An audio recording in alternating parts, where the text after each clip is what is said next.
د نبی علیه السلام یو صحابي دی ابو دجانه رضی الله تعالی عنه. دا ډېر بهادر صحابي دی، ډېر بهادر صحابي و.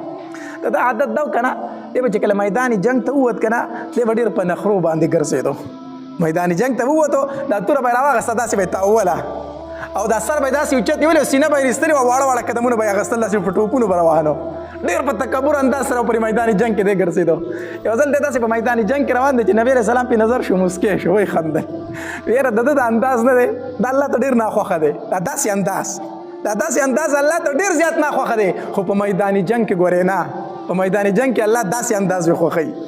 وی نور دا د تکبر انداز دی، الله یې نه خوښوي. الله د تکبر اندازو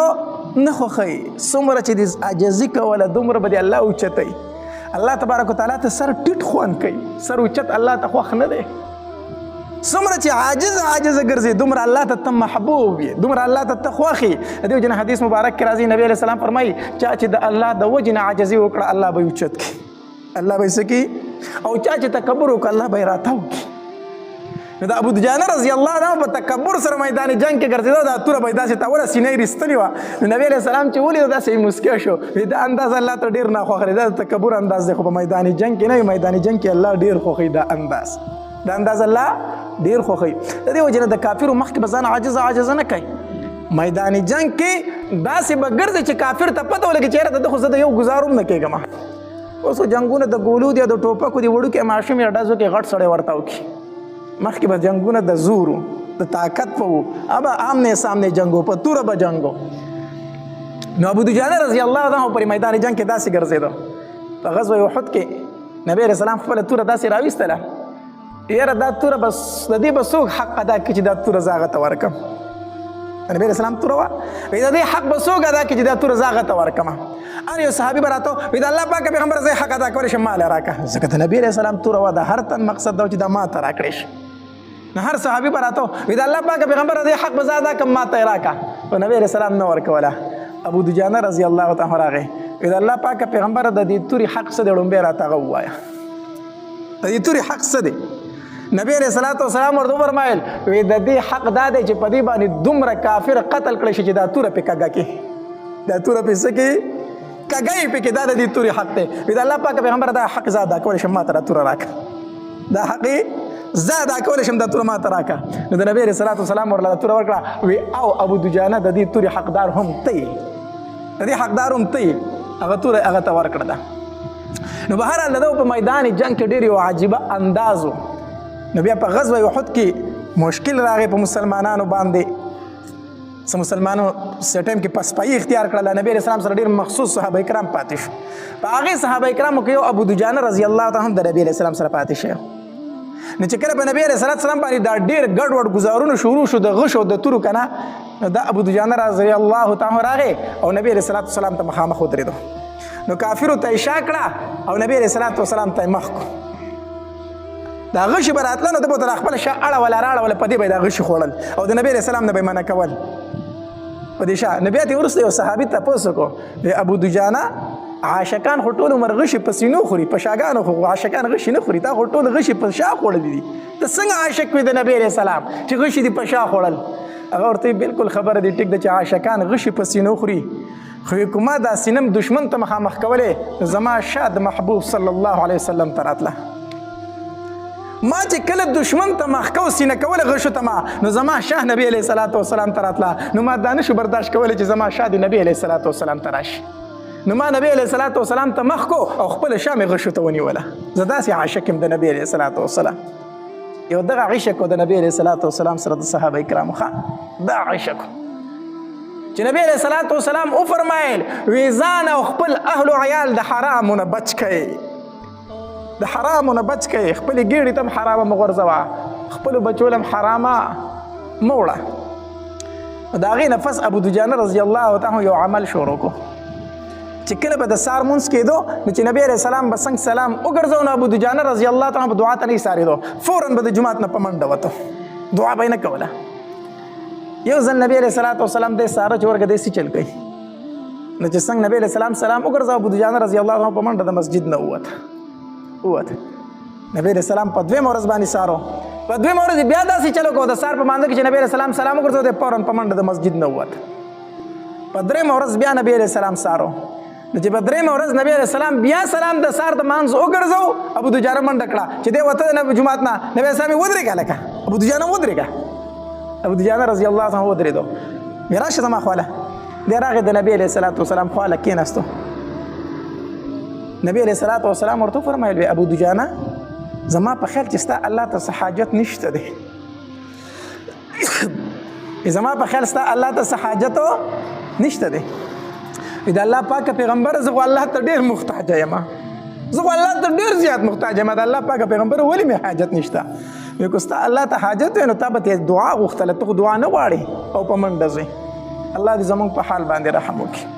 مونږ چې هم دلته دعا غواړو نو ډېرو خلکو دعا ته حاجت نه وي په منډه وځي د مسجد نه داسې ده که داسې نه ده زه دلته دعا غواړم دغلته د مسجد په دیوار باندې ځای نه وي وځي دا هغه خلک چې د دوی الله ته ضرورت نه وي دا پوره خلک راغلی دی ښه دا څه راغلی دی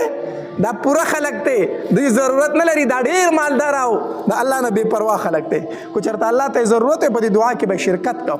ځکه حدیث مبارک کې راځي نبی علیه السلام فرمایي په یو څو موقعو باندې الله د انسان دعا نه رد کوي یو موقع په هغې کې د فرض مونځ نه وروسته دعا غوښتل د فرض مونځ نه وروسته څه غوښتل دعا غوښتل په دې ټایم کې الله د انسان دعا نه رد کوي نو موږ دلته دعا غواړو دوی منډې وخي دا هغه خلک چې الله ته ضرورت نه وي دا پوره راغلي دي الله دې زموږ په حال باندې رحم وکړي نو نبی علیه السلام ابو دجانه رضی الله تعالی فرمایلی ابو دجانه کو ستا الله ته حاجت خو په دعا ته به ایسارېدي ته خو دعا نه کوې په منډه د مسجد نه وځي ابو دجانه رضی الله تعالی فرمایلی د الله پاکه پیغمبره زه په منډه د مسجد نه ځکه وځمه چې زمونږ کور سره په ګاونډ کې د یو یهودي کور دی او د هغه په کور کې کجوره ولاړه ده او د هغې کجورې څانګې زمونږ کور ته راوښتې دي نو د شپې د هغې کجورې نه څه کجورې زمونږ کور ته ښکته غولي ته راتاوي شوي دي د شپې زه په منډه ځکه کور ته ځمه هسې نه زما وږي بچي راپاسي او دغه کجورې راټولې کړي وایي نه خوري چېرته نو زه په منډه ځکه ځان رسوم چې هغه کجورې راټولې کړم هغې ګاونډي ته حواله کړم چې ستا د کجورې نه زمونږ کره دا دانې راتاوي شوي دا واخله هسې نه چې زه ځمه کور ته او زما وږي بچي راپاسېدلي او دغه کجورې خوړلي هسې نه زما د بچو ګېډې ته حرامه چېرته لاړه نه شي د الله پاکه پیغمبره یو ځل مې خپل بچی ولیدو چې کجوره یې راغستې وه د هغې نه خوړلی د الله پاکه پیغمبر تالو ته مې وله ګوته ورسوله کجوره مې ترې رابار کړه ځکه زما بچی په جړا شو نور بچی مې راته هم په جړا شو ما وی چې ای بچو جاړی مه خفه کېږئ ما زه دا نه غواړم چې ابو دجانه په میدان محشر کې د غل په نوم سره وبللی شي په میدان محشر کې ابو دجانه د چا په نوم وبللی شي د یو غل په نوم باندې وبللی شي د پردی کجورې پټې کړې وې خپلې بچو له یې ورکړې وي الله دا خبرې چې ابوبکر صدیق رضی الله عنه واورېدې خوا ته یې ولاړو د سترګو نه یې اوښکې روانې شوې تپوس یې ونه کړو فوراً هغې کور ته ځان یې ورسو د یهودي کور ته یهودي ته وي دا کجوره چې په څومره ریټ خرڅوي په ما یې راخرڅه کړه هغه په دوچن دی په ډېر ګران ریټ باندې هغه کجوره خرڅه کړه او واپس راغی وی ابو دجانه اوس دې بچو ته دغه کجوره ورکوه چې خوري ما تا دپاره واغېستله ما ستا دپاره واغېسته دا نبي علیه السلام سره مینه وه دا د نبی علیه السلام سره محبت و دا د نبی علیه السلام سره عشق و چې نبی علیه السلام وفرمایل د حرامو نه ځان وساتئ بیا سوال نه پیدا کېږي چې د هغې صحابي هغې ماشوم به چې ګېډې ته چېرته حرامه تلي مونږ هم وایو زمونږ د نبی علیه السلام سره څه ده مینه ده محبت دی عشق دی صرف د خولې خبرې دي یقین په الله وکړه الله دې رحم وکړه ډېر کم داسې به یو چې مونږ د زړه نه لګیا یو الله دلته به مونځ وکړو لکه مونځ خو پرېږده وه اکثر په جومات کې په غیبت باندې لګیا یو داسې ده که داسې نه ده زه ستاسو له ټولو دا خبرې اورم زه ښکته کمره کې ناست یم ښه بره به ناست یې په بل باندې خو به خبرې راغښتې عجیبه انسانان یې په جومات کې ناست یې غیبت په کوئ په چغه چغه لګیا یې ما د کتاب کتو ته پکې هم پرې نه دی په جومات کې به ناست یو غیبت په کو پلان کې داسې او پلان کې داسې پلان کې داسې او پلان کې داسې الله نه یاره وکړه په مسجد کې ناست دی غیبت کوي دا ته څه کوي دلته به فرض مونځ وکړو بار ته به بیا لاړ شو چغلي به کوو دلته به مونځ وکړو چې پټي ته لاړ شو نو کوشش کوم چې پوله لګوو چې ځان ته یو انچه دوه ځای سیوا کړمه دلته به مونځ کوم دلته به روژې کوم او دلته مې اکثر تسبیح په لاس کې او په چغلو باندې سر یم په لمسو باندې سر داسې پکې شته که نه داسې پکې که نه تسبیح اړو دا درز مو ورکړی په لمسو باندې چې دوه تنه به څنګه جنګومه صحیح ده که نه دلته به د خور عیسه وخورمه خور له به حصه نه ورکوم د خور حصه به وخوري هلته به یې ځان ته اوچت اوچت نعتونه لګولې چې مدینې ته لاړې او ارمان مې دی په زړه باندې صحیح ده که نه خور له به حصه څه ورکوم خور له به دا حصه ورکوم چې عمرې لی بوځمه دا نوی دغه راوتی دی ښه دا نوی پروګرام راوتی دی نن سبا خویندو له حصه ورکول څه دي په خور باندې د 2 لکو روپو عمره کول عمره به پرې وکړم بس د حصې نه خلاص شومه خویندې وایي زه د عمره یې را باندې وکړه ته ما لاس دې سپېره نه راکوله خو زه د عمره یې وکړه دا هم ښه ده نو په عمرو نه خلاصېږي په حجونو نه خلاصېږي چې زه به په خور باندې عمره وکړم او بس زه به خلاص شم زه به په خور باندې حج وکړم خلاص به شم هلته به ما ته په بیت الله شریف کې دعاګانې وکړي دعاګانې درته کوي د سره نه قبلېږي ستا په ګېډه کې حرامه پرته ده خو دا خور وایي الله وایي بخه خو الله فرمایي وایي ستا حصه یې خوړلې او ته پرې ناراضه یې څنګه یې وبخمه ستا حصه یې خوړلې او ته پرې ناراضه یې څنګه یې وبخمه داسې راوتی دی عمرو ده که نه دا راوتی دی ښه دا هم د نبي علیه السلام سره مینه ده صحیح شو که نه حاجي صاحب به ورته ویلی کېږي امیر صاحب به ورته ویلی کېږي مولي صاحب به ورته ویلی کېږي دلته به یې د خور حصه خوړلي او زیات نیکعمله به هغه چې په خور باندې عمره وکړي نور رانه څه غواړي عمره مې پرې وکړه که نه دا حصه ورته جدا که ورې ورکه کاپې عمرې کوي کو حجونه کوي کو خپل خاوند لی ورکوي دا بعضې پکې وایي زه یې ورله ورکوم خو وایي دا ما ته پته ده هغې دله نه یې ورکوي خاوند یې یادوي خور له حصه ورکوم خو خاوند یې دله دی وایي هغه له یې ورکوي لکه نه دا تا ته چې پاتې شوي ته یې چا له ورکوي ته یې د بچو له ورکوي که نه ورکوي ته یې د ښځې له ورکوي که نه ورکوي نو د هغې هغه خاوند نه دی هغه له به یې نه ورکوي چا له به یې ورکوي هغه یې خاوند دی هغه یې بچي دي هغې له به یې ورکوي ولې تا له یې واپس درکړي څو دا د نبی علیه الصلاة والسلام سره مینه نه ده دا د نبی علیه الصلاة والسلام سره عشق نه دی دا مسلمانی نه ده دا د خولې مسلمانی ده دا د خولې مسلمانی ده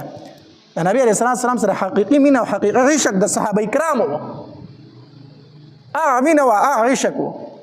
کو په حجونو باندې یوازې څوک خلاصېدی نو ابو جهل 50 حجونه کړي دي په عمرو باندې یوازې څوک خلاصېدی نو دغې کافرو زموږ نه زیاتې عمرې کړي وي نه په حج خلاصېږي نه په عمره خلاصېږي هله چې کله په ګېډه کې د حرامه نه وه په ګېډه کې د حرامه پرته ده بیت الله شریف ته ولاړې والله ته چغې وایي الله ما معاف که الله ما معاف که الله ما معاف که الله فرمایي نه دې معاف کوم په دې بدن چې دا کوم احرام اچولی دا دې په حرام اغوستی دی دا دې په حرام اغوستی دی ومطعمه حرام ومشربه حرام وملبسه حرام فانا یستجاب لذلک خوراک ته د حرامو سکاک ته د حرامو لباس ته د حرامو د کوم طرف ستا دعاګانې زه قبول کړم نو که د بیت الله سره ولاړې که نه نو دا ستا د قبولیت نښه نه ده د قبولیت نښه دې دا ده چې په ګېډه کې د حرامه نه وي الله دې زموږ په حال باندې رحم وکړي دا خبرې ځکه کومه نن سبا د حلال او د حرام تمیز مکمل ختم شوی دی سود زیات شوی دی د ختم زیات انډرپلۍ سیوا شوي دي د چانسونو بیې سیوا شوي دي کومه حرامه موږ معاشره کې نه ده موجوده حرامه موجود ده یقین په لکه ډېر کم خلک به داسې چې زه دا کار نه کوم دا حرام دی ډېر خلک دې چانسونو ته ناست دی لکه وایي چانس مې ووه د چانسونو پیسو ته ناست دي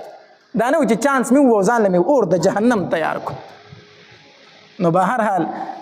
اول معاملات دویم ځل باندې څه شی دی عبادات اول معاملات دویم عبادات ځکه د عباداتو دارومدار په معاملاتو باندې دی کو د یو انسان معاملات ټیک وو نو عبادات قبول دي کو د یو انسان معاملات ټیک نه عبادات قبول نه دي یو سړی د شپه او ورځ تهجد کوي فرض منځونه دي کوي نفلونه دي کوي خو چې په ګېډه کې حرامه ده دا هېڅ نه قبلېږي ځکه حدیث مبارک کې راځي نبی علیه السلام فرمایي وایي کومې ګېډې ته چې یوه نوڼۍ حرامه لاړه الله یې 40 ورځې یو عبادت نه قبلوي 40 ورځې نو عبادات موقوف دي په معاملاتو باندې اول به معاملات سم کې هغې نه د عبادات قبلېږي صحیح شو که نه موږ ته خو دومره پته نه لګي په جومات کې ناست خو چې کله چېرته چا سره لږ غونته معاملات راشي موږ ته پته ولګي چې د سیرو څو پخېږي چې بار څه چل شروع دی بار کم چلونه شروع دي تاسو ته پخپله پته ده چې د چا کاروبارونه دي دغه دي هغې ته پته ده چې کم ډوک بوک شروع دي نو د الله دپاره خپل معاملات ټیک کوي دا د نبی علیه السلام سره عشق دی دا د نبی علیه السلام سره محبت دی دا د نبی علیه السلام سره څه ده مینه ده یوازې په خوله باندې نه د خولې او د زړه خبره چې یوه شي دا د نبی علیه السلام سره مینه ده الله دې عمل کولو توفیق را نصیب کړي